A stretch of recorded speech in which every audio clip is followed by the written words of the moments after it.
Colony के ऊपर का आसमान उस अक्टूबर की शाम को बिल्कुल गहरा ग्रे हो चुका था, जैसे अभी कोई तूफान आने वाला हो। मीरा लोहे के गेट के सामने रुकी, हाथों में भारी थैलियां लिए हुए, जिनकी वजह से उसकी उंगलियां दुखने लगी थीं। हवा में एक अजीब सी नमी थी और मौसम में कुछ बुरा होने का इशारा था। वहां घर के बाहर गाड़ियां ऐसे खड़ी थीं जैसे किसी वीआईपी की सिक्योरिटी हो। मीरा ने तुरंत पहचान लिया, राजेश की चमचमाती होंडा सिटी, भावना की बड़ी एसयूवी और तरुण की नई लाल रंग की गाड़ी। किसी ने मीरा को नहीं बताया था कि आज परिवार की मीटिंग है। किसी ने उसे फोन नहीं किया, बावजूद इसके कि वो अकेली थी जो इस घर में सोती थी और रात रात भर जागकर माँ जी की सेवा करती थी, उनके बुखार की पट्टियां बदलती थी। उसने गेट को धक्का दिया और जंग लगे लोहे की आवाज ने उसके दिल को दहला दिया। वो तूते हुए सीमेंट के रास्ते पर चली और अंदर से आने वाली आवाजों को सुना, जो जहर की तरह खिड़की से बाहर आ रही थीं। ये दुख की आवाजें नहीं थीं, ये धंधे की आवाजें थीं। राजेश अपनी भारी आवाज में कह रहा था कि कागज आज ही साइन होने चाहिए, इससे पहले कि मां का दिमाग पूरी तरह काम करना बैंड कर दे। भावना ने तीखी आवाज में जवाब दिया कि हम जोखिम नहीं ले सकते क्या? पता बुधिया अपना इरादा बदल दे या दवाई के नशे में वकील के सामने कुछ उल्टा सीधा बोल दे। मीरा को लगा जैसे किसी ने उसके पेट में मुक्का मारा हो। बुधिया, वो लोग उस औरत को बुधिया कह रहे थे जिसने उन्हें जन्म दिया था और जो अभी अंदर कमरे में आखिरी सांसें ले रही थी। तरुण, जो सबसे छोटा था, बोला कि उसने जमीन के लिए खरीदार ढूंढ लिया है और उसे सिग्नेचर अभी चाहिए। मीरा ने थैलियां वहीं दरवाजे पर छोड़ दी। उसने लकड़ी का दरवाजा एक झटके में खोला। कमरे में एकदम सन्नाटा छा गया, एक भरी और अपराधी सन्नाटा। राजेश, जो बड़े सोफे पर बैठा था, उसने मीरा को घूरा लेकिन अपनी नजरें नहीं हटाई। भावना घबराकर अपनी सारी ठीक करने लगी और खिड़की की तरफ देखने लगी। तरुण में इतनी हिम्मत भी नहीं थी कि वो मीरा से आंख मिला सके। किसी ने उसे नमस्ते नहीं किया, किसी ने नहीं पूछा कि मां कैसी है। बस उसे ऐसे देखा जैसे वो कोई पुराना फर्नीचर हो जो रास्ते में पड़ा है। राजेश ने चुप्पी तोड़ी और कहा कि सब इंतजाम हो गया है, वकील साहब एक घंटे में आ जाएंगे। मीरा ने कुछ नहीं कहा। यूं लगा कि अगर वो मुंह खोलेगी तो वो चीख पड़ेगी। वो तेजी से चलती हुई उस अंधेरे गलियारे की तरफ गई जो मां के कमरे तक जाता था। कमरे में दवाई और पुराने तेल की बू आ रही थी। माँ जी सावित्री देवी जागी हुई थीं, उनकी आंखें छत पर टिकी थीं और सांस लेने में उन्हें तकलीफ हो रही थी। मीरा बिस्तार के पास गई और उनका हाथ पकड़ा, वो हाथ जो अब सूखी लकड़ी जैसा लग रहा था।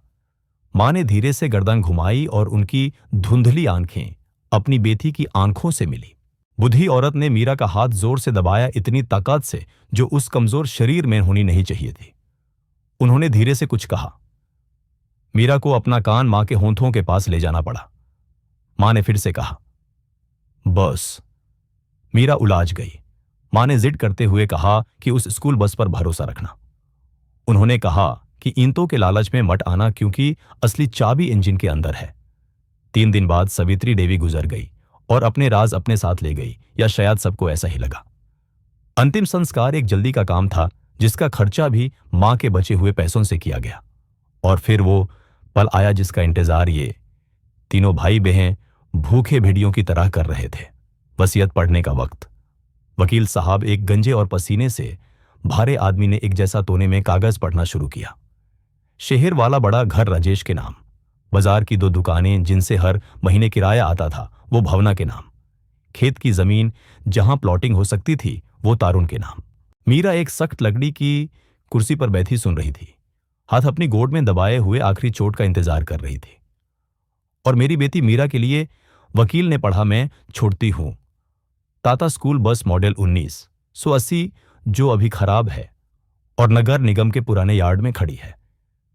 एक सेकंड के लिए सन्नाटा छा गया और फिर भावना की हंसी ने कमरे को भर दिया, एक चुभने वाली बुरी हंसी। तरुण भी जोर से हंसा और राजेश की पीठ थपथपाई। वकील ने मीरा को एक पतला सा लिफाफा दिया। उसके अंदर बस चाबियों का एक जंग लगा गुच्छा था और यार्ड का पता लिखा हुआ एक कागज। राजेश खड़ा हुआ एक घमंडी मुस्कान के साथ और बोला कि चलो कम से कम अब तुम्हारे पास यहां से निकालने के लिए गाड़ी तो है, क्योंकि मैं अगले हफ्ते इस घर को बेचने वाला हूं। मीरा ने लिफाफा लिया। चाबियों की ठंडक को मैं महसूस किया और जान गई कि उसकी जिंदगी बिखर चुकी है। घर का वो भारी दरवाजा जिसे मीरा ने सालों तक साफ किया था, उसके पीछे एक जोर की आवाज के साथ बैंड हो गया। मीरा सड़क पर खड़ी रह गई। उसका बेटा राहुल, जो 9 साल का था, अपनी फाती हुई स्कूल बैग तांगे उसे देख रहा था, और छोटी सिया, जो 7 साल की थी, डर के मारे अपनी मां की टंगों से चिपक गई थी। रोने का वक्त नहीं था।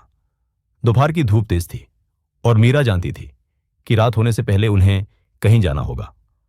वो चले 40 मिनट तक उस डस्टी रास्ते पर जो शहर के बाहर यार्ड की तरफ जाता था।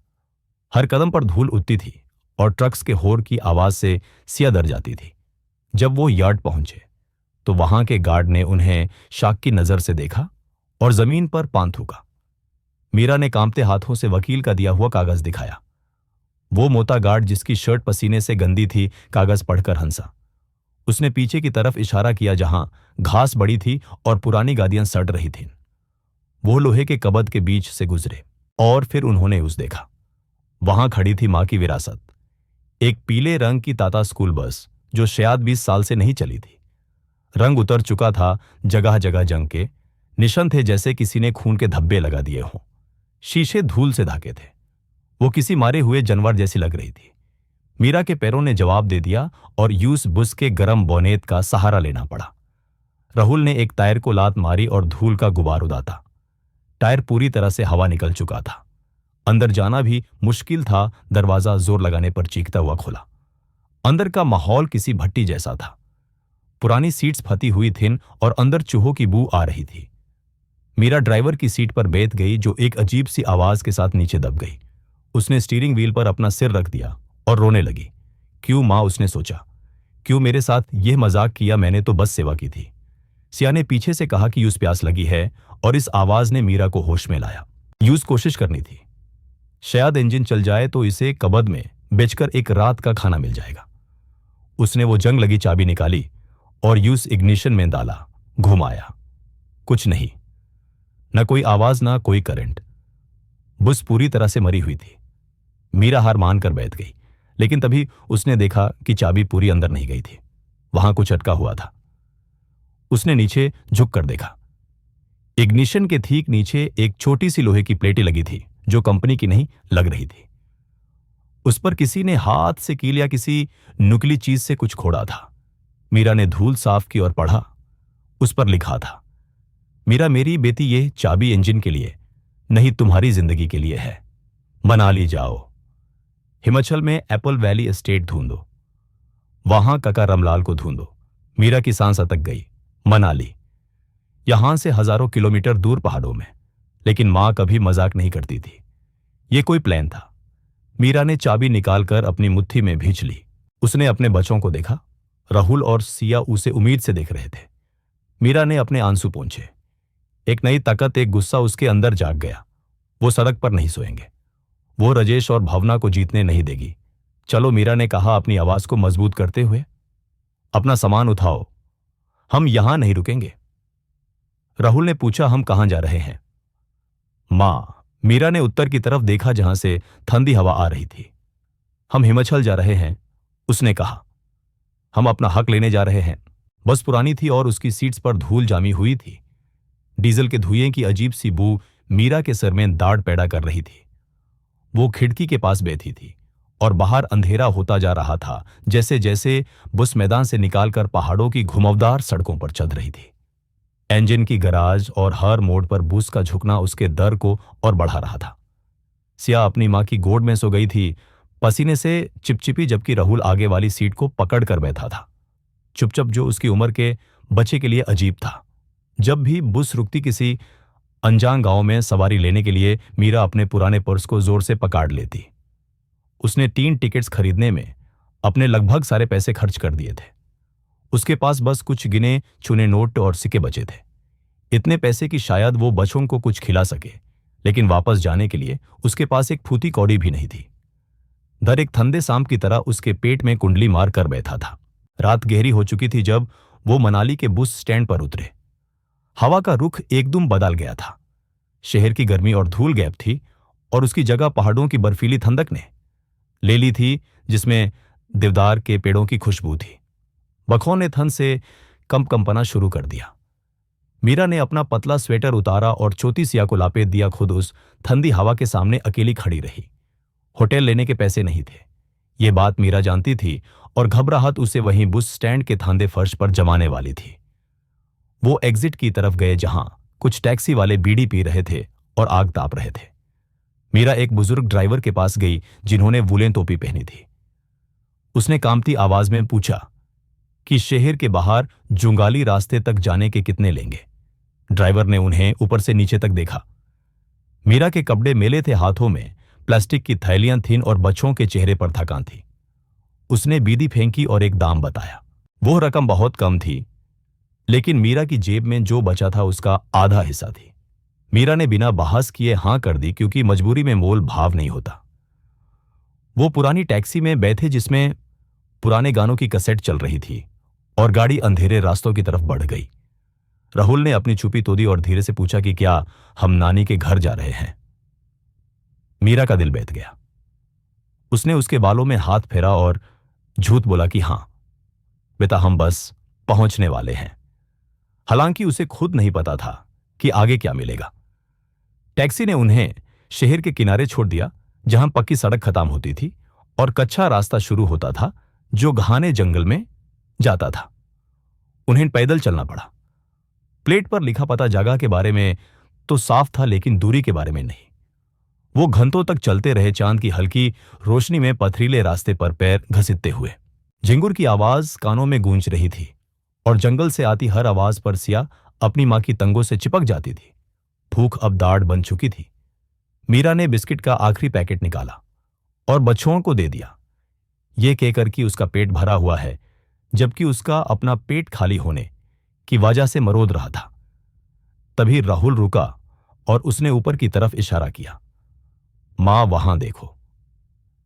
मीरा ने थकी हुई आंखों से देखा।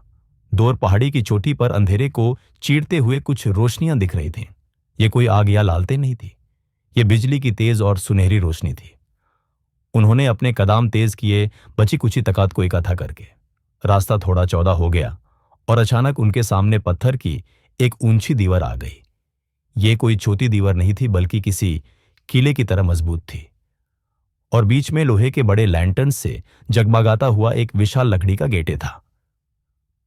उसके ऊपर पत्थर पर खुदा हुआ था एप्पल वैली एस्टेट।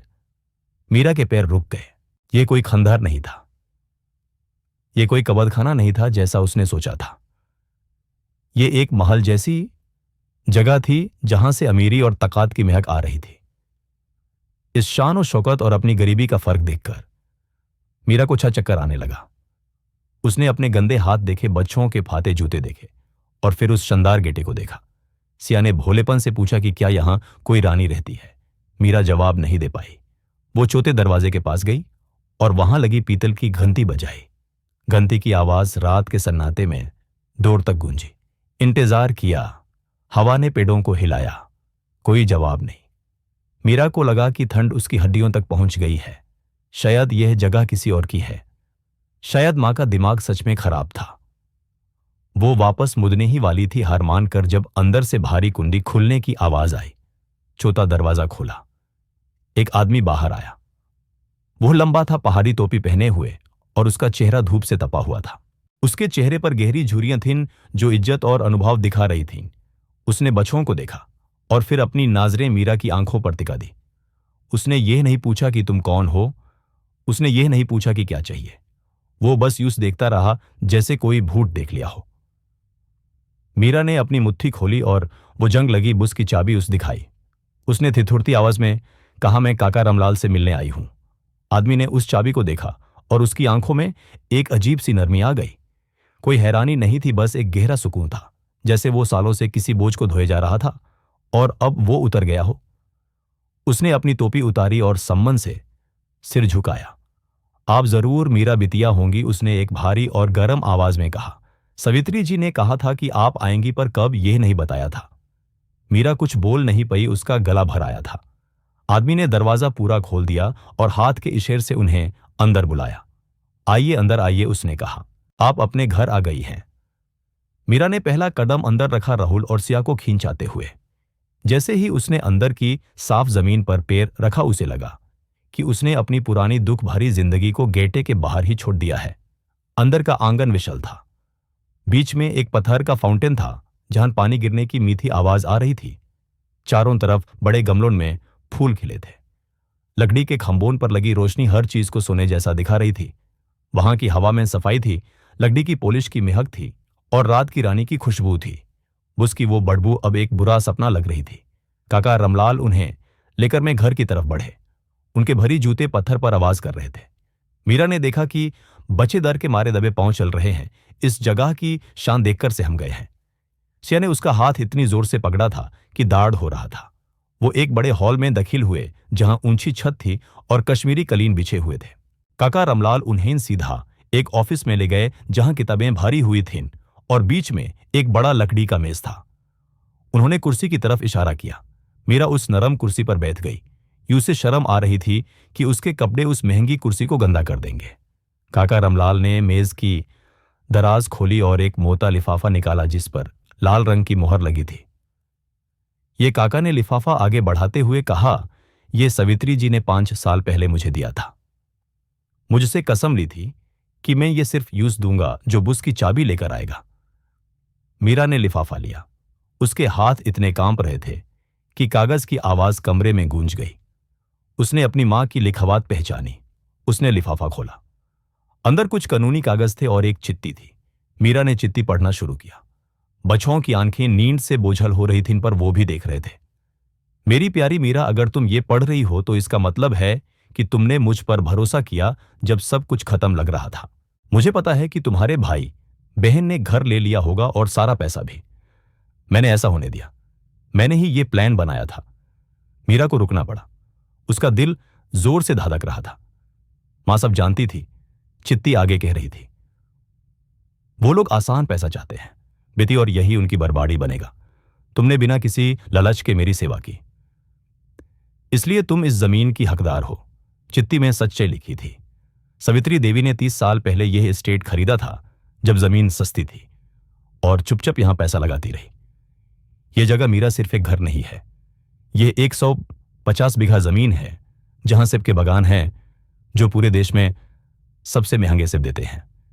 यह एक चलता हुआ बिजनेस है और अब यह तुम्हारा है। मीरा ने चिट्ठी को मेज पर छोड़ दिया। 150 बीघा सेब के बागान। उसने काका रमलाल की तरफ देखा जैसे पूछ रही हो कि क्या यह कोई सपना है। यह सच है बिटिया, काका ने मुस्कुराते हुए कहा। गेट से लेकर नीचे नदी तक सब आपका है। इस साल की फसल का पैसा आना अभी बाकी है और वो सब आपके नाम पर है। कागज देख लीजिए, वकील से रजिस्टर करवाए हुए हैं। कोई आपसे यह छीन नहीं सकता, ना आपके भाई ना कोई और। मीरा ने अपने सोते हुए बच्चों को देखा। राजेश के पास एक पुराना घर था जिसमें मरम्मत की जरूरत थी। भावना के पास 2 दुकानें थीं जो शायद ही कुछ कमाती थीं और वो जिसे सबने निकाल दिया था वो अब हिमाचल की एक मलकिन थी। एक हंसी उसके गले से निकली जो रोने जैसी थी। उसने अपना चेहरा हाथों में छुपा लिया और रो पड़ी। ये दुख के आंसू नहीं थे, ये आजादी के आंसू थे। काका रमलाल चुपचाप खड़े रहे। जब मीरा शांत हुई तो उन्होंने धीरे से पूछा, क्या आप अपना कमरा देखना चाहेंगी? मलकिन मीरा ने धीरे से हां में सिर हिलाया। हां काका, मैं अपना घर देखना चाहती हूं। अपना घर, यह शब्द बोलते ही उसे लगा कि उसका डर गायब हो रहा है और उसकी जगह एक नई ताकत आ रही है। इन पहाड़ों जैसी मजबूत सीढ़ियां लकड़ी की बनी थीं और ऊपर चढ़ने में कोई आवाज नहीं होती थी। काका ने राहुल का बाग उठाया और मीरा ने सोई हुई सिया को गोद में लिया। वो ऊपर गए और काका ने एक बड़ा दरवाजा खोला। अंदर का कमरा किसी सपने जैसा था।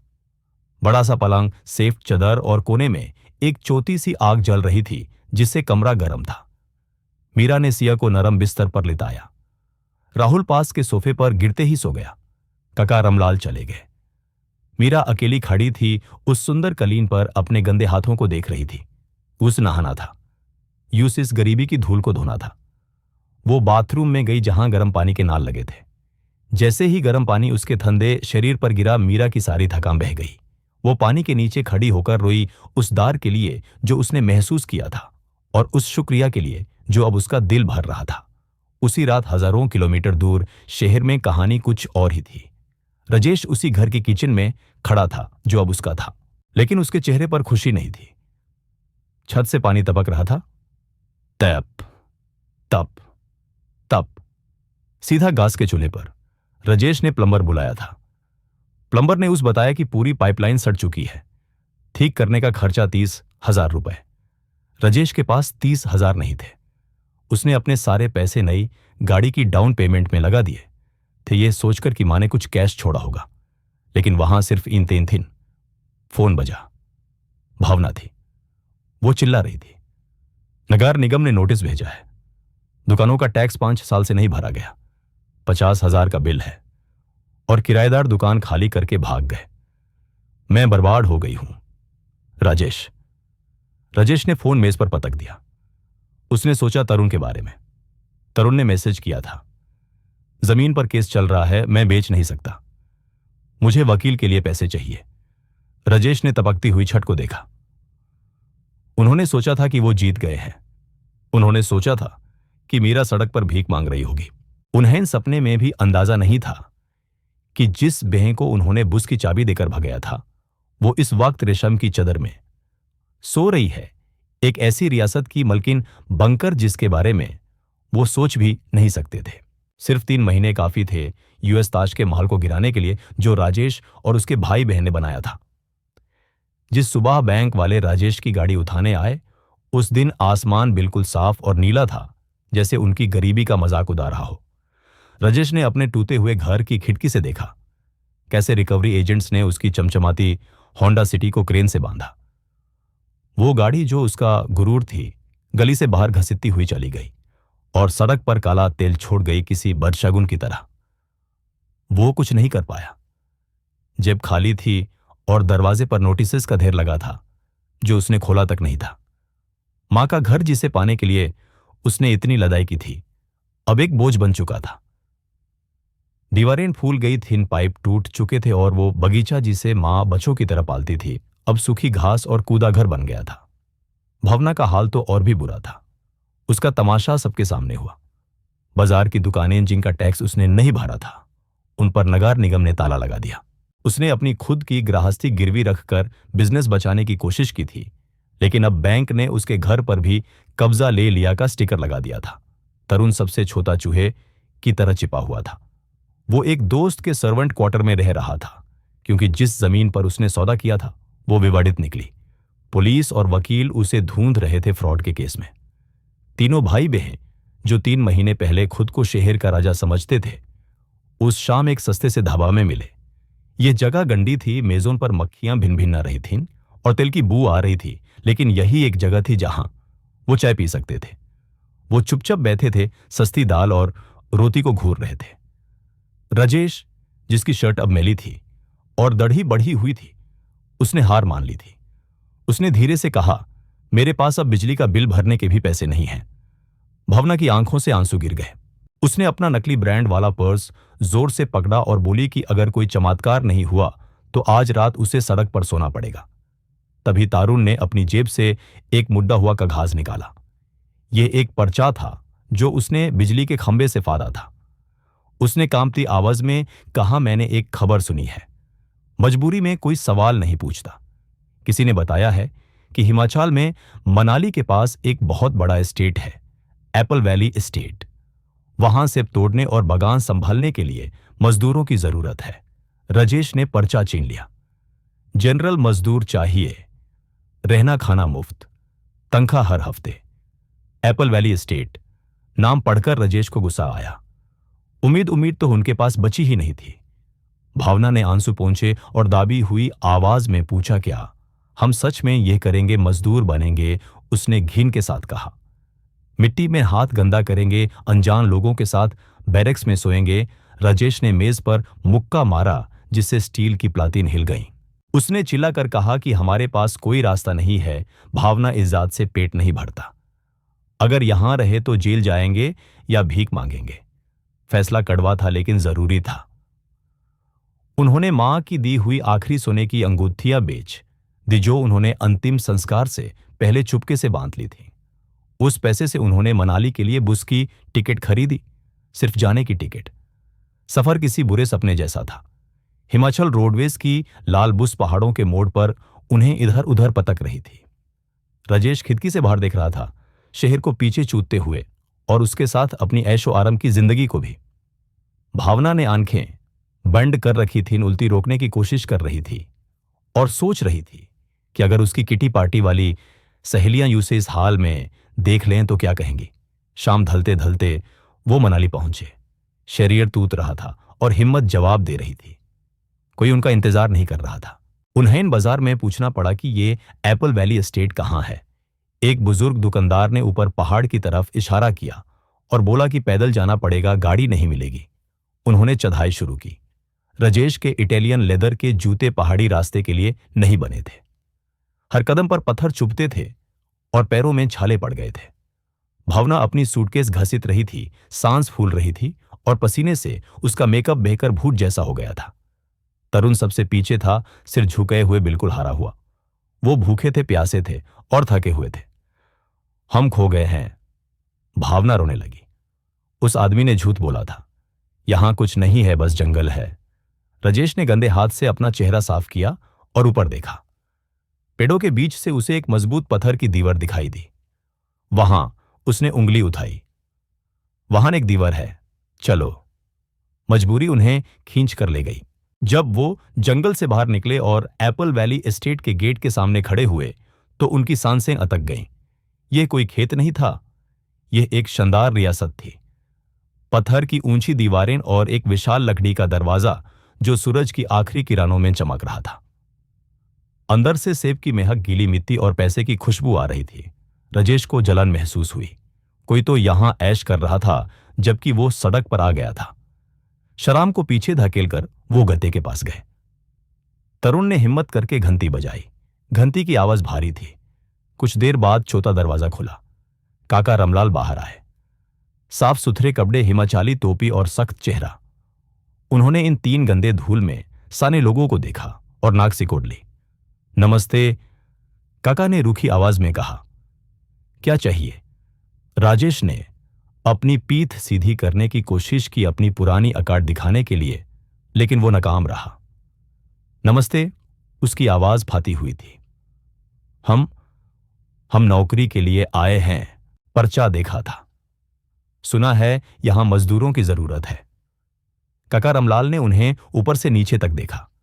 भावना के कोमल हाथ, तरुण के महंगे लेकिन फाते हुए कपड़े और राजेश के टूटे हुए जूते। ये मजदूर नहीं लग रहे थे। ये किसी पार्टी से भागे हुए भिखारी लग रहे थे।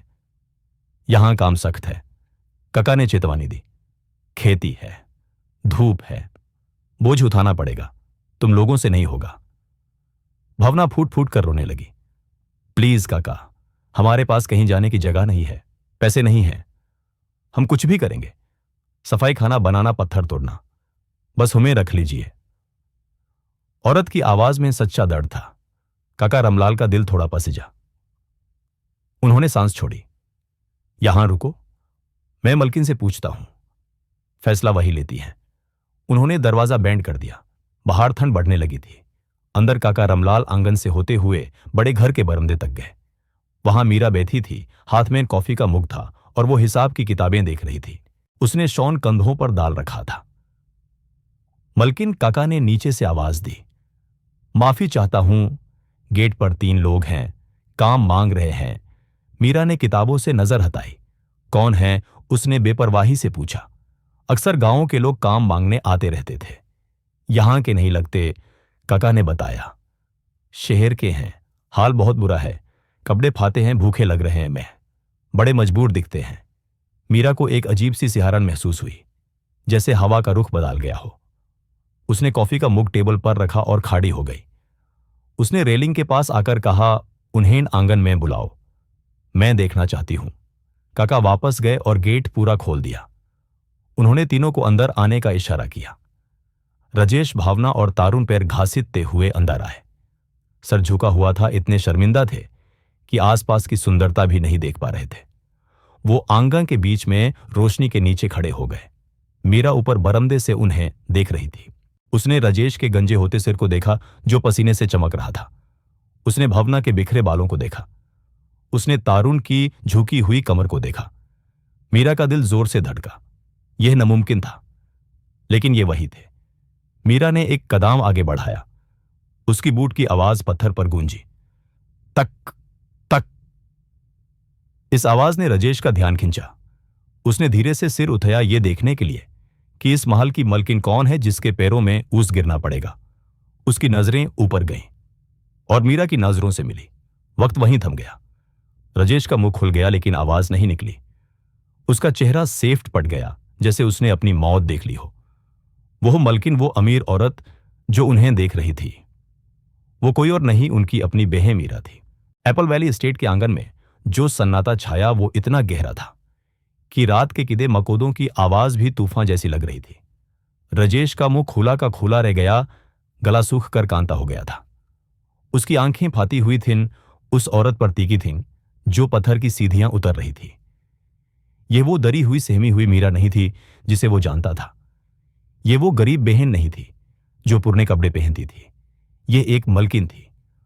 उसने एक साफ सेफ्ट कुर्ती और हिमाचली पट्टी वाली जैकेट पहनी थी और उसके चलने में एक अलग ही शान थी। भावना के हाथ से सूटकेस छूट गया और पत्थर पर गिरने की धम आवाज ने इस जादू को तोड़ दिया।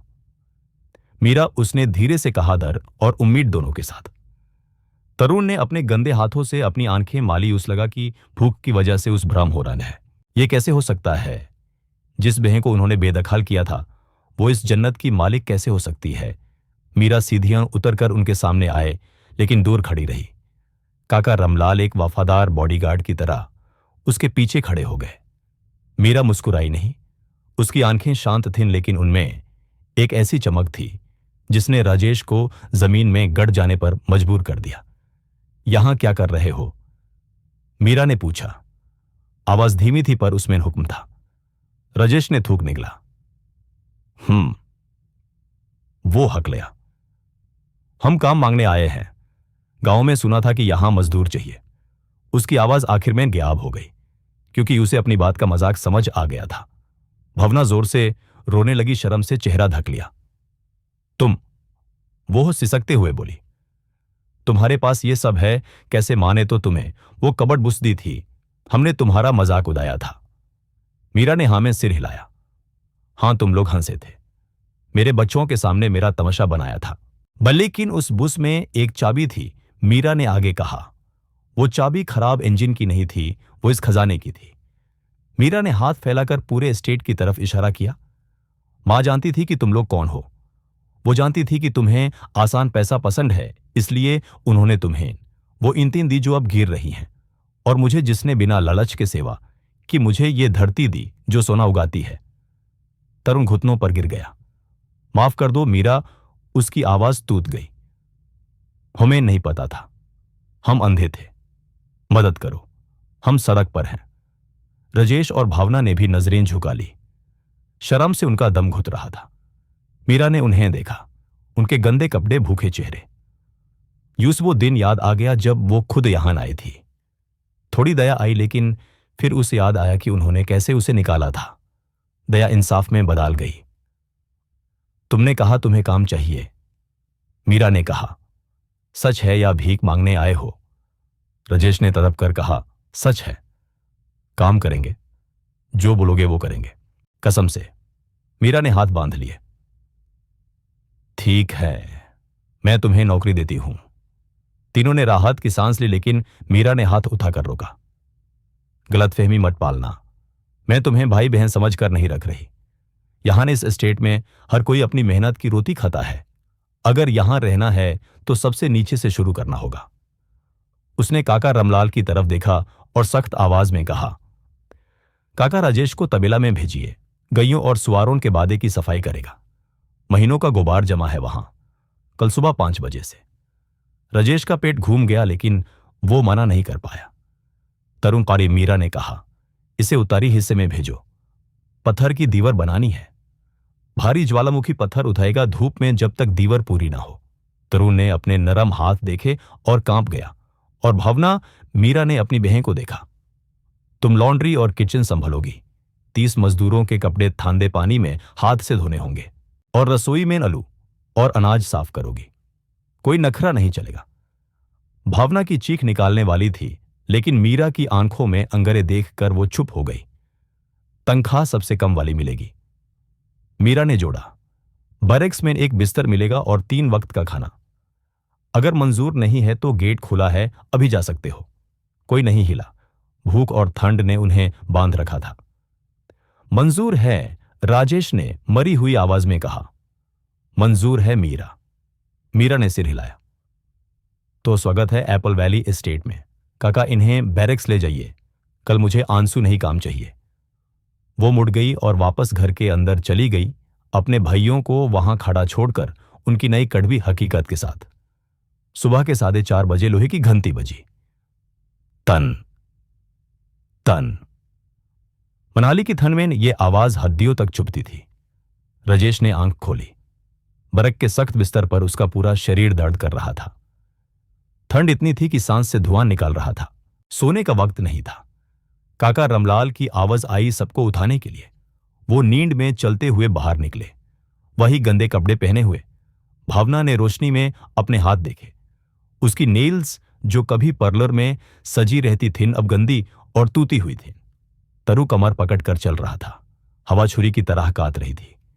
काका ने बिना गुड मॉर्निंग बोले उन्हें उनके काम पर भेज दिया। राजेश तबेला की तरफ गया, जो एस्टेट के सबसे नीचे हिस्से में था। वहां गोबर और जानवरों की गंदगी की बू इतनी तेज थी कि सांस लेना मुश्किल था। जैसे ही वो अंदर घुसा, अमोनिया की बदबू ने उसे उल्टी जैसा महसूस कराया। एक पुराने मजदूर ने उसे एक भारी फौड़ा दिया। पकड़, उसने कहा। कोने से शुरू कर, सारा कीचड़ निकालना है और सूखी घास बिछानी है। राजेश ने फौड़ा उठाया। लकड़ी खुरदुरी थी और उसके हाथों में चले पड़ गए। उसने पहला ढेर उठाया। वजन बहुत ज्यादा था। पसीना माथे से बहने लगा और वो रोने लगा। 1 किलोमीटर दूर तरुण का अपना नारक था। यूज काले भारी पत्थर उठाकर दीवार बनानी थी। काका ने उसे ग्लव्स नहीं दिए, बोला कि पहले पत्थर की इज्जत करना सीखो। तरुण ने 20 किलो का पत्थर उठाया। किनारे तेज थे, उंगलियां कट गईं। वो लदखदाया और पत्थर उसके पैर पर गिरा। वो चीखकर जमीन पर बैठ गया। सूरज निकल रहा था और अभी से चुभने लगा था। उधर किचन के पीछे भावना बर्फ जैसे ठंडे पानी के टैंक के सामने खड़ी थी। रसोई की हेड सवित्री बुआ ने उस कपड़ों का पहाड़ दे दिया था, मजदूरों के मिट्टी और ग्रीस से सने हुए कपड़े। रगाड़ के धोना बुआ ने दानता, दाग नहीं रहना चाहिए।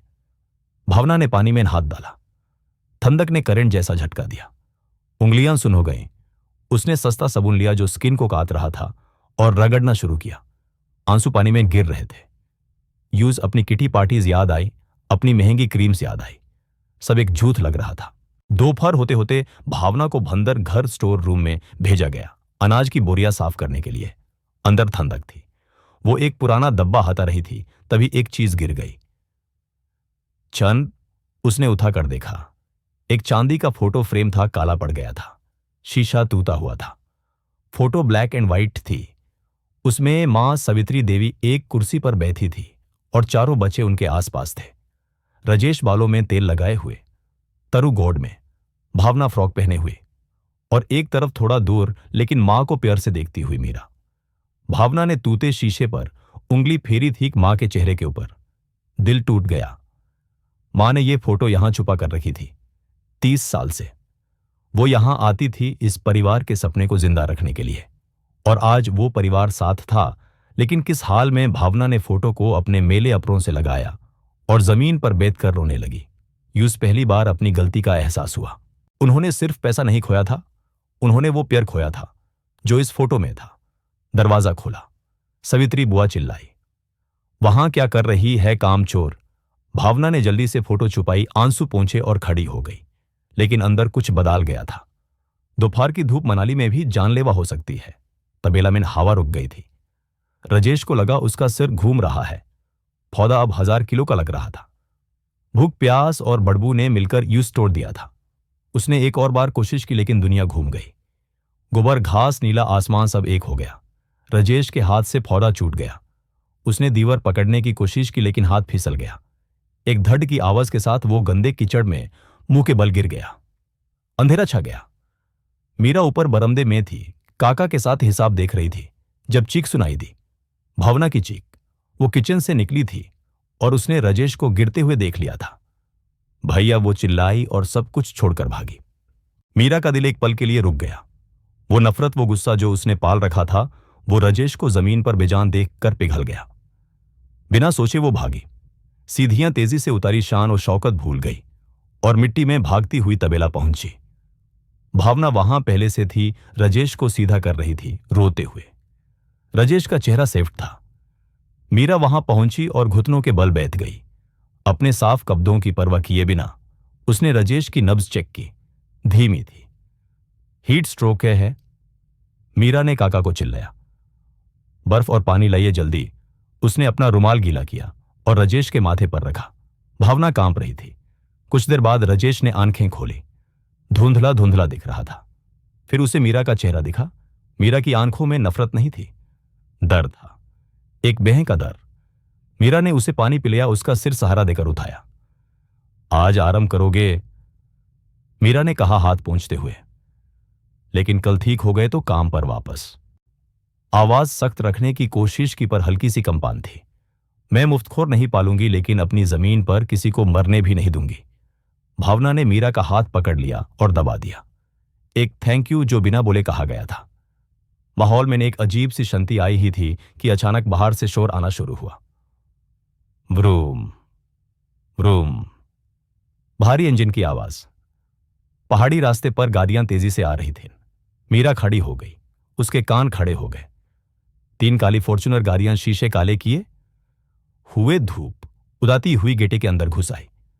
काका रमलाल ने रोकने की कोशिश की, पर गाड़ियां रुके बिना आंगन में आ गईं और वहां लगे फूलों को कुचल दिया। दरवाजे खुले। काले सूट पहने आदमी जो बॉडीगार्ड्स लाग रहे थे बाहर निकले और पोजीशन ले ली। मीरा के पेट में एक ठंडी गंध बन गई। वो जानती थी ये कौन है। बीच वाली गाड़ी का दरवाजा खुला। एक बुजुर्ग आदमी हाथ में चांदी की मूठ वाली छड़ी लिए बाहर निकला। मुझे सेफ्ट और तानी हुई, आंखें बाज जैसी। सूट महंगा लेकिन नियत खराब। ठाकुर विक्रम सिंह, मीरा के स्वर्गीय पति के पिता। वो आदमी जिसने मीरा को शादी के दिन ही मनहूस कहा था। वो आदमी जो यहां का सबसे बड़ा और सबसे खतरनाक इंडस्ट्रियलिस्ट था। वो आंगन में खड़ा हुआ और एस्टेट को ऐसे देखा जैसे वो उसकी जागीर हो। राहुल और सिया जो गार्डन में खेल रहे थे, डर के मारे मीरा के पीछे चुप गए। ठाकुर की नजरें सीधी बच्चों पर गईं, एक भूखी नजर। नमस्ते बहू, उसने कहा। आवाज में जहर था। सोचा था चिप गई होगी, पर मैं ढूंढ ही लेता हूं जो मेरा है। मीरा ने बच्चों को अपने पीछे धकेला। आप यहां क्या कर रहे हैं? यह मेरा घर है। ठाकुर हंसा, एक रूखी दरवानी हंसी। मैं तुमसे मिलने नहीं आया, मैं अपने खून को लेने आया हूं। मेरे पोते पोती अब मेरे साथ रहेंगे। गादियों के पहिए से उदी हुई लाल मिट्टी धीरे धीरे ठाकुर विक्रम सिंह के महंगे ग्रे सूट पर जम रही थी, लेकिन उन्होंने पलक तक नहीं झपकाई, ना ही धूल झड़ने की कोशिश की। वो वहां खड़े रहे, अपनी चांदी की मूठ वाली छड़ी पर वजान डाले हुए, और उस शानदार एस्टेट को ऐसे देख रहे थे जैसे कोई जमीन का टुकड़ा देख रहे हों जो पहले से उनका है, लेकिन जिसे देखकर उन्हें घिन आ रही हो।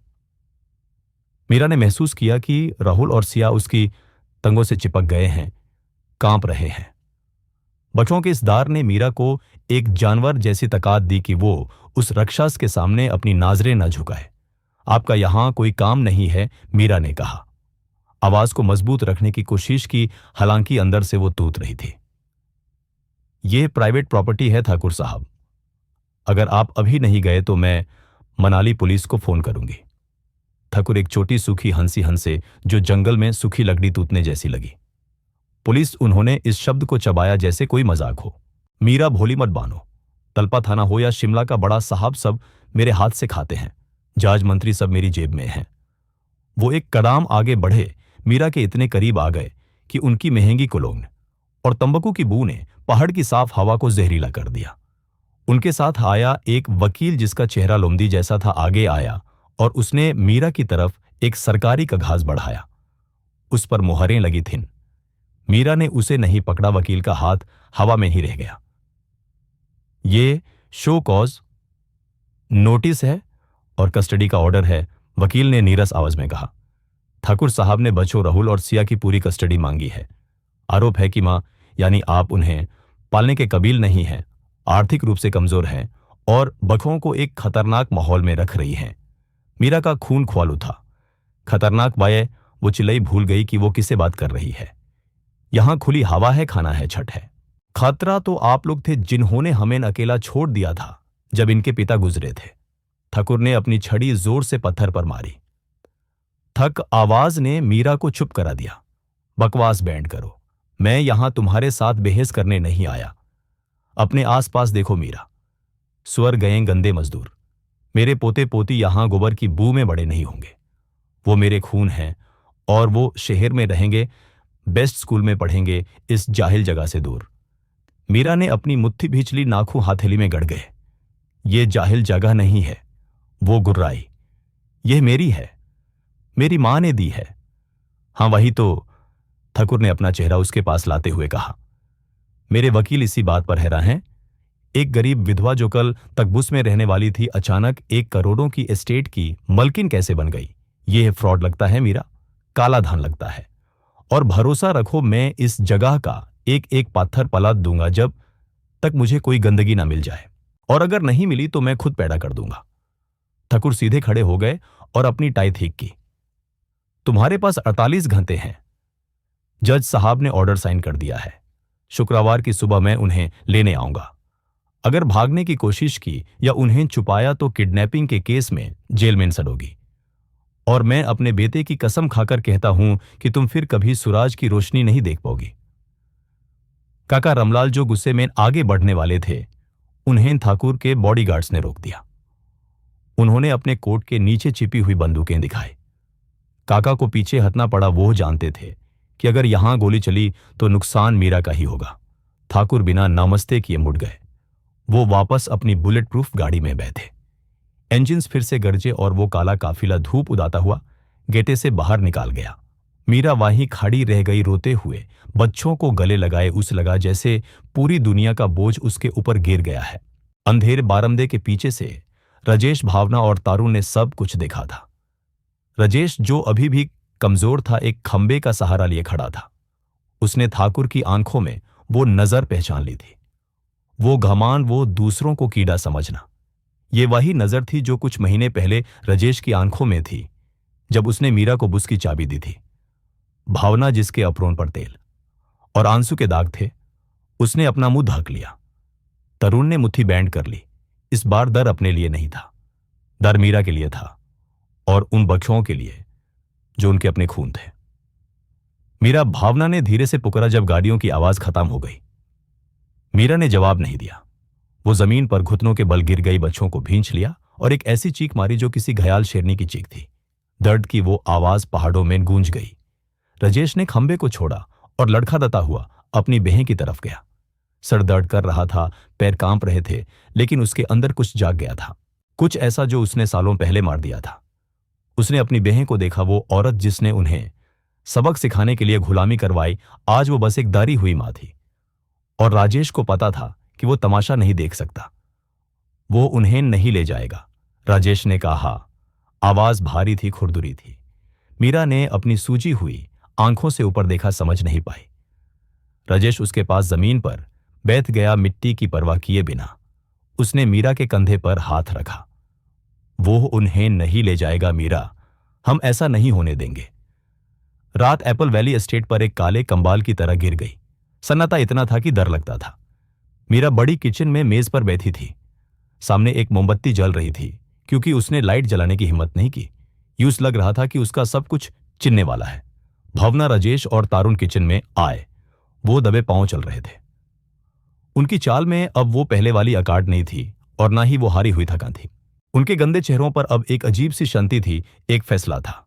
वो बिना पूछे मेज के चारों तरफ बैठ गए। मीरा ने कुछ नहीं कहा। बेकार है, मीरा ने मोमबत्ती की लौ को देखते हुए कहा। उसके पास पैसा है, जज है, वकील हैं जो 1 घंटे में उतना लेते हैं जितना हम साल में कमाते हैं। वो ले जाएगा उन्हें, मैं कुछ नहीं कर सकती। राजेश ने अपने हाथ मेज पर रखे, वो हाथ जो अब सख्त हो गए थे, जिनमें काले दाग और जख्म थे। बेकार नहीं है, राजेश ने कहा। आवाज मजबूत थी। मीरा, मेरी बात सुनो।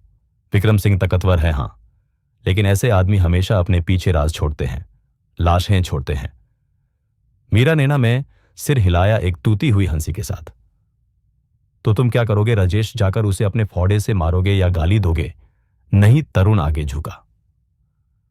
हम वो ढूंढेंगे जिसका उसे सबसे ज्यादा डर है, सच। राजेश ने मीरा की आंखों में देखा।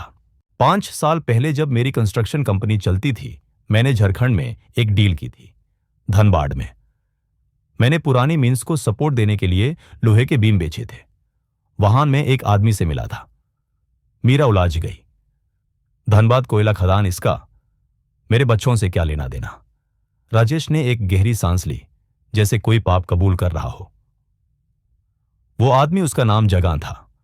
वो विक्रम सिंह का फोरमन हुआ करता था 20 साल तक। वो वहां छुपा हुआ था मीरा। एक झोपड़ी में रह रहा था, डरा हुआ, क्योंकि वो राज जानता था। एक रात जब वो नशे में था, उसने मुझे बताया कि सिंह सिर्फ जमीन नहीं खोदता। राजेश ने आवाज धीमी की खिड़की की तरफ देखा कि कोई सुन ना ले। उसने कहा कि हादसे हुए थे। भीमा और छुट्टी का पैसा बचाने के लिए सिंह ने जानबूझकर सुरंगें बैंड करवा दी थी। लोग अंदर थे मीरा, वो कभी बाहर नहीं आए। जगान ने कहा कि उसके पास सबूत है, एक लोहे का बक्सा। उसने कहा था वो उस दिन का इंतजार कर रहा है जब वो बदला ले सके। भावना जो अब तक चुप थी, उसने अपनी आंख से एक आंसू पोंछा। अगर हमें वो आदमी मिल जाए, अगर हमें वो बक्सा मिल जाए, तो कोई जज एक खूनी को बखों की कस्टडी नहीं देगा। मीरा ने अपने भाई बहन को देखा। उनकी आंखों में दार था, लेकिन एक जुनून भी था, ऐसा जुनून जो उन्होंने आज तक नहीं दिखाया था। धनबाद बहुत दूर है, मीरा ने कांपती आवाज में कहा, हजारों किलोमीटर। और अगर वो आदमी जिंदा भी है तो वहां जाना खतरनाक है। सिंह के गुंडे वहां होंगे, माफिया का इलाका है। राजेश खड़ा हो गया, कुर्सी की आवाज गूंजी। हम जाएंगे उसने फैसला सुनाया। भावना और तारुण भी खड़े हो गए। हम तुम्हें पैसा नहीं दे सकते मीरा, हम वकील नहीं कर सकते, लेकिन हम ये कर सकते हैं, हम उस जगान को ढूंढ कर लाएंगे और वो बक्सा कोर्ट में पहुंचाएंगे शुक्रवार से पहले। मीरा का गला भर आया। क्यों? उसने पूछा। इतना सब होने के बाद मैंने तुम्हें सुअर साफ करवाए, पत्थर तुदवाए, तुम मेरे लिए जान जोखिम में क्यों डलोगे? तरुण हल्का सा मुस्कुराया, एक उदास मुस्कान। क्योंकि हम घटिया भाई बहन हैं, उसने सच कहा। लेकिन तुम नहीं हो। इस परिवार में सिर्फ तुम अच्छी हो, और वो बचे राहुल और सिया उस राक्षस के साथ नहीं तुम्हारे साथ रहने चाहिए। भावना आई और उसने मीरा का हाथ पकड़ लिया। हमें जाने दो, हमें सुधरने का एक मौका दो। जो गंदगी हमने फैलाई है उसे साफ करने दो। मीरा ने उन तीनों को देखा। आज पहली बार उसे उनमें अपना खून दिखाई दिया। उसने धीरे से हां की। संभाल कर जाना वसे, उसने कहा।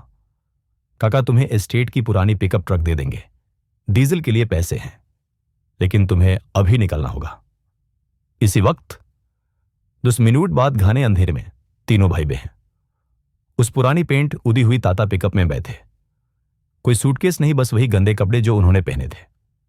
राजेश ड्राइविंग सीट पर बैठा। इंजन खर खर करके स्टार्ट हुआ।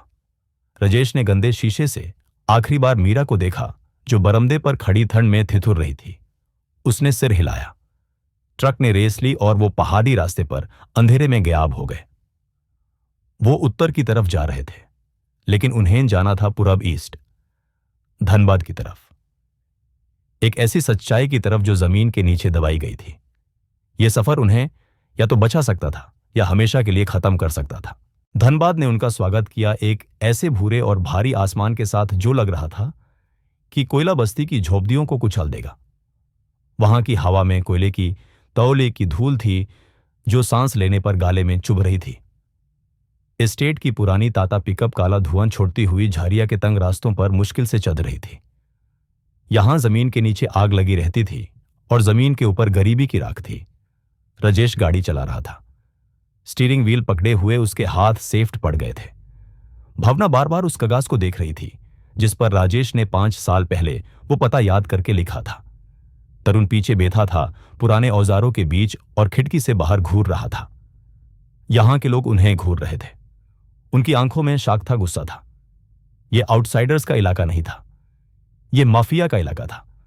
आखिरकार वो एक बैंड गाली में पहुंचे जहां कूदा और मलबा जाला हुआ पड़ा था। यही है, राजेश ने कहा और इंजन बैंड किया। गाड़ी ने एक आखिरी हिचकी ली और चुप हो गई। सामने मकान नंबर 42 था। यह कोई घर नहीं था, बस ईंटों का एक ढांचा था जिस पर टीन की छत पत्थरों से दबाई गई थी। दरवाजा लोहे का था, जैसे किसी जेल से निकाला गया हो। वो नीचे उतरे। हवा में ठंडक थी, लेकिन पसीना उनके माथे पर था। एक अजीब सा कुत्ता उन पर भौंका। राजेश ने दरवाजा खटखटाया। थक थक थक। सन्नाटा। भावना ने अपने आप को गले लगाया। डर लग रहा था कि कहीं वो मर न गया हो या भाग न गया हो। राजेश ने जोर से दरवाजा पीटा। जगन जगन मैं हूं, राजेश, कॉन्ट्रैक्टर। अंदर से कुछ खिसकने की आवाज आई, फिर लोहे की कुंडी खुलने की चीनने आवाज। दरवाजा जरा सा खुला। अंदर अंधेरा था और सस्ती शराब की बू आ रही थी। एक आंख ने उन्हें अंधेरे से देखा। आंख में दाढ़ था और लाल डोरे थे। क्या चाहिए? एक फाती हुई आवाज आई। राजेश ने दरवाजे पर हाथ रख दिया ताकि वो बेंट ना हो सके। मैं हूं जगन, राजेश। याद है 5 साल पहले? 5। मैंने तुम्हें लोहे के बीम बेचे थे। आदमी ने आंख झपकाई। दरवाजा थोड़ा और खुला। रोशनी उसके चेहरे पर पड़ी।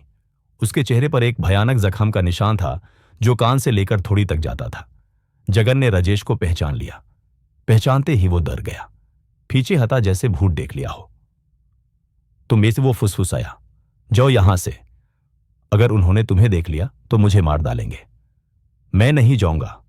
राजेश ने दरवाजा धक्का देकर खोल दिया और तीनों भाई बहन अंदर घुस गए। मुझे तुम्हारी मदद चाहिए जगान। बात ठाकुर विक्रम सिंह की है। ठाकुर का नाम सुनते ही जगान ने अपना सिर पकड़ लिया और अपने टूटे हुए खटिया पर बैठ गया। वो कांप रहा था। उसका नाम मत लो, वो सब देखता है, वो सब सुनता है। मैं जिंदा हूं क्योंकि मैंने चुप रहने की कसम खाई थी। अगर बोला तो वो मुझे जिंदा दफा कर देगा। भावना उसके सामने जमीन पर बैठ गई। इस गंदे फर्श की उसे अब कोई परवाह नहीं थी। जगन भाई, उसने रोती हुई आवाज में कहा, वो आदमी मेरे भतीजा और भतीजी को ले जाना चाहता है। 2 छोटे बच्चे हैं, वो उनकी जिंदगी बर्बाद कर देगा।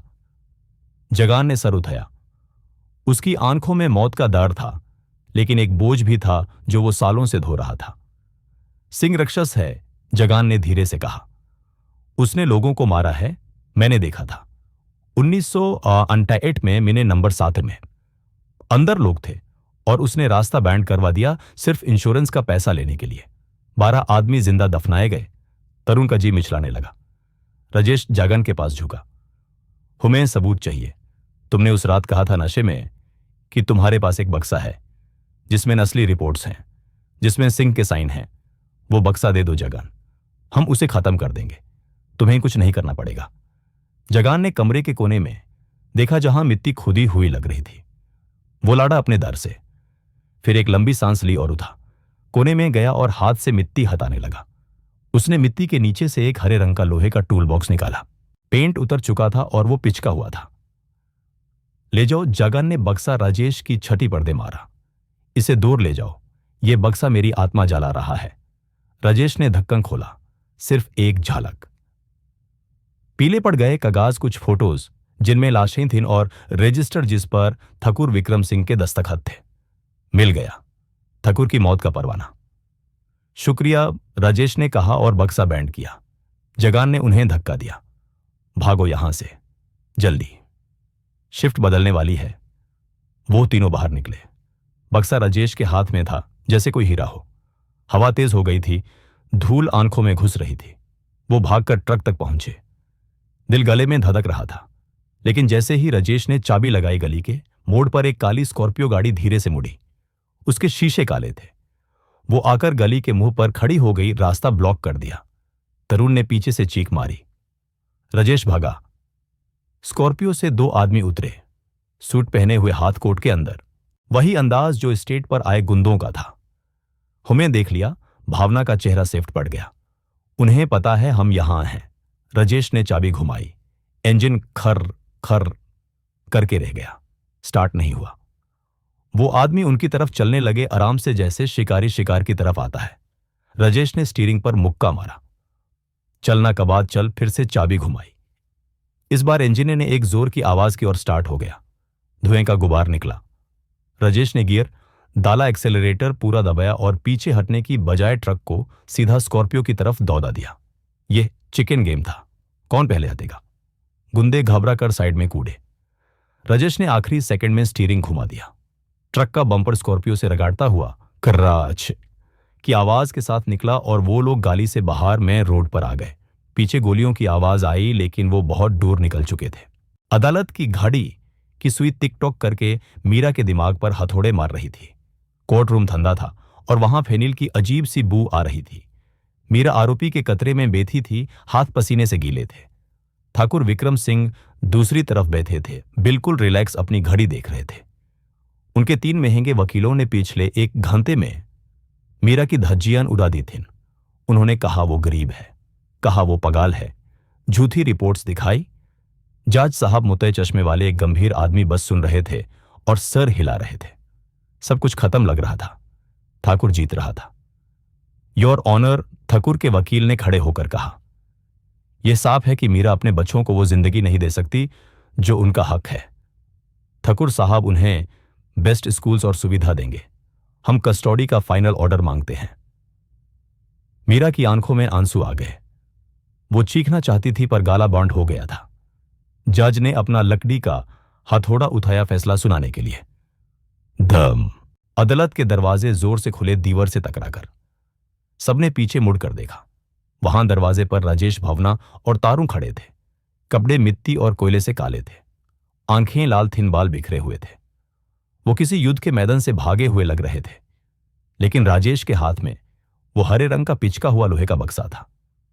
रुकिए, राजेश की फाती हुई आवाज गूंजी। हमारे पास सबूत है, जज ने गुस्से में कहा। ऑर्डर, ये क्या तमाशा है? कौन है आप लोग? पुलिस वाले आगे बढ़े। मैं बखों का मामा हूं। राजेश आगे बढ़ा, पुलिस वालों को इग्नोर करते हुए। और मैं सबूत लाया हूं जज साहब, पैसे का नहीं, चरित्र का। उस आदमी का असली चेहरा जो मेरे भंजा भंजी को ले जाना चाहता है। ठाकुर विक्रम सिंह कुर्सी पर सीधे हो गए। उनका चेहरा जो अब तक बोर दिख रहा था, अब दर्द से सेव्ड होने लगा। ऑब्जेक्शन, ठाकुर का वकील चिल्लाया। यह ड्रामा है, नए सबूत अब नहीं लाए जा सकते। मीरा के वकील ने मौका देखा और कूद पड़ा। योर ऑनर, बच्चों की सुरक्षा सबसे ऊपर है। अगर कोई नई बात है तो सुननी पड़ेगी। जज ने बक्से को देखा, फिर ठाकुर के दर्रे हुए चेहरे को। आगे आइए, जज ने कहा। राजेश ने बक्सा जज की टेबल पर रखा, ढक्कन खोला। सड़े हुए कागज की बू आई। ये देखिए, राजेश ने कहा। मैंने नंबर 7 की पेरोल, सेफ्टी रिपोर्ट्स जिन पर ठाकुर ने साइन किया था कि मैंने सुरक्षित है, जबकि वो जानते थे कि वो गिरने वाली है। और ये फोटोज उन लोगों की जो मरे थे। कोर्ट में सन्नाटा छा गया। जज ने फोटो उठाई। उनका चेहरा सख्त हो गया। उन्होंने जगान की चिट्ठी पढ़ी, फिर ठाकुर की तरफ देखा। इस बार उनकी नजरों में इज्जत नहीं, घिन थी। झूठ है। ठाकुर खड़े हो गए, छड़ी भूल गए। ये चोर हैं, मुझे फंसाया जा रहा है। जज ने हथौड़ा मारा। बैठ जाइए मिस्टर सिंह, ये सिग्नेचर्स वही हैं जो आपने कस्टडी पेपर्स पर किए हैं। अगर इसका आधा भी सच है तो आप बच्चों के गार्डियन नहीं, आप एक मुजरिम हैं। ठाकुर ने चारों तरफ देखा। कोई उनकी मदद को आगे नहीं आया। उनका पैसा यहां काम नहीं कर रहा था। जज ने फाइल बैंड की। मैं इन कस्टडी का केस खरीज करता हूं। बच्चे अपनी मां मीरा के पास रहेंगे। उन्होंने पुलिस को इशारा किया। और मैं ऑर्डर देता हूं कि विक्रम सिंह के खिलाफ मर्डर और फ्रॉड की जांच अभी शुरू की जाए। मीरा ने अपना मुंह हाथों से ढक लिया और रोने लगी। भावना ने उसे गले लगा लिया, अपना कोयला लगा चेहरा उसके कोट पर रगड़ दिया। ठाकुर को पुलिस वाले ले गए, सर झुकाए हुए। वो आदमी जो गराजता था अब चूहे की तरह चुप था। राजेश कुर्सी पर गिर गया, थक गया था लेकिन जीत गया था। उन्होंने सिर्फ बच्चे नहीं बचाए थे, उन्होंने अपनी आत्मा बचा ली थी। 1 साल बाद एप्पल वैली एस्टेट पर सिप के पेड़ों पर फाल लगे हुए थे, लाल और चमकदार। हवा में मीथस थी। राजेश अब सूट नहीं पहनता था, वो जीन्स और शर्ट में रहता था। वो एस्टेट का सेल्स मैनेजर था। उसकी बातें बनाने की कला जो पहले झूठ में जाती थी, अब बेहतरीन डील्स लाने में काम आ रही थी। भावना हिसाब किताब संभलती थी। उसकी उंगलियां जो पहले मैनिक्योर्स की शौकीन थी, अब कैलकुलेटर पर तेजी से चलती थीं। उसने सीख लिया था कि इज्जतदार से नहीं, इंसाफ से मिलती है। तरुण खेती में माहिर हो गया था। काका रामलाल के साथ मिलकर उसने नए तरीके अपनाए थे। वो अब मिट्टी से प्यार करता था और मीरा हर शाम बरामदे में बैठती और अपने बच्चों को आंगन में खेलते हुए देखती। वो अक्सर आंगन के किनारे जाती जहां उन्होंने उस पुरानी टाटा स्कूल बस को खड़ा किया था। उन्होंने यूज बेचा नहीं, यूं से साफ किया, धोया और वहां एक यादगार की तरह सजा दिया। मीरा कभी कभी ड्राइवर सीट पर बैठती और स्टीयरिंग पर हाथ फेरती। वो सोचती थी मां के बारे में। सवित्री देवी ने उन्हें पैसा नहीं दिया था, उन्होंने उन्हें एक सबक दिया था। वो जानती थीं कि आसान पैसा परिवार को तोड़ता है और मेहनत का पैसा जोड़ता है। वो टूटी हुई चाबी कोई सजा नहीं थी, वो एक परीक्षा थी। और आज जब सूरज पहाड़ों के पीछे ढल रहा था, मीरा ने जाना कि असली विरासत जमीन या सोना नहीं है। असली विरासत है मुसीबत में साथ खड़े रहना। चाबी ने सिर्फ इंजन नहीं खोला था, उसने 3 भटके हुए भाई बहनों की आंखें खोल दी थीं और एक विधवा को जीना सिखा दिया था। YouTube outro style. तो दोस्तों, ये थी मीरा और उसकी अजीब विरासत की कहानी। इसने हमें सिखाया कि कभी कभी ऊपर वाला हमें वो नहीं देता जो हम चाहते हैं, बल्कि वो देता है जिसकी हमें जरूरत होती है। वो पुरानी बुस कबाद नहीं थी, वो एक पुल थी जिसने एक टूटे हुए परिवार को वापस जोड़ दिया। अगर आपको लगता है कि आपके साथ नाइंसाफी हो रही है या जिंदगी आपको पुरानी चाबी थमा रही है, तो घबराइए मत। शायद वो किसी ऐसे खजाने की चाबी हो जो आपने सपने में भी नहीं सोचा।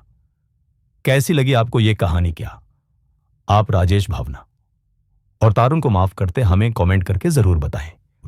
अगर इस कहानी ने आपके दिल को छुआ है तो वीडियो को लाइक जरूर करें और अपने दोस्तों के साथ शेयर करें। और हां, ऐसी ही दिलचस्प और जज्बाती कहानियां सुनने के लिए हमारे चैनल को सब्सक्राइब करना ना भूलें और घंटी वाला बटन दबा दें ताकि अगली कहानी आप मिस ना करें। तब तक के लिए अपना ख्याल रखें और याद रखें, असली दौलत जेब में नहीं, दिल में होती है। शुक्रिया।